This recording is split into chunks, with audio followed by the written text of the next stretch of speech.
Pour bien comprendre ce lotissement cultuel et culturel, il faut se rendre compte que Bussy-Saint-Georges est une ville nouvelle. C'est un petit village en 1985, c'est aujourd'hui un ensemble humain de 25 000 habitants.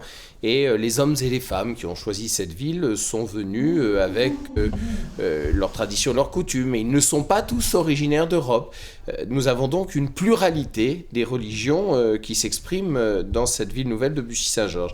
Et la collectivité territoriale a choisi de l'organiser, cette pluralité des religions. C'est-à-dire, nous ne sommes pas substitués en violant la loi de 1905 aux différents cultes. Nous avons tout simplement décidé d'être à l'origine, à l'impulsion d'un lotissement cultuel et culturel, d'une esplanade des religions, puisque nous avions la chance de partir de terres agricoles et de pouvoir bâtir comme nous le voulions. Nous avons suggéré à chacune des foi présentes, à chacune des communautés présentes dans cette ville, eh bien, de bâtir un lieu, de le bâtir à côté les uns des autres et d'essayer d'établir un dialogue interreligieux au quotidien. Ça a été, comme toujours en France, tout est compliqué dans ce pays. Ça a été bien évidemment délicat et ça a duré une décennie de convaincre les pouvoirs publics qui sont propriétaires des terrains à Bussy-Saint-Georges d'être à nos côtés dans cette démarche, de céder un prix qui n'est pas symbolique. Il n'y a pas là-dessus, encore une fois, de viol de la loi de 1905, un prix qui est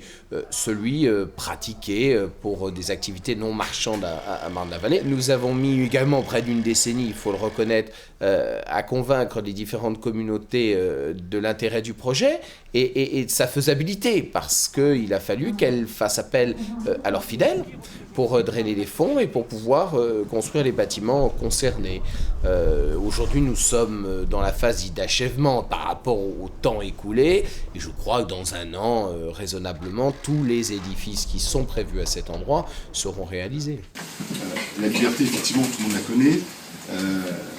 L'égalité, on commence un petit peu à savoir ce que c'est. Et puis la fraternité, je pense qu'on va vraiment la découvrir sur cette esplanade. Comme tous les bâtiments se trouvent les uns à côté des autres et qu'ils bénéficient d'une mutualisation d'un certain nombre d'équipements. Pour ne donner qu'un exemple, le parking, l'accès routier, l'éclairage public, il est bien nécessaire que chacun se rencontre, en effet, essaye d'harmoniser. C'est le joli mot qui convient pour cette esplanade des religions, d'harmoniser ses engagements et ses positions.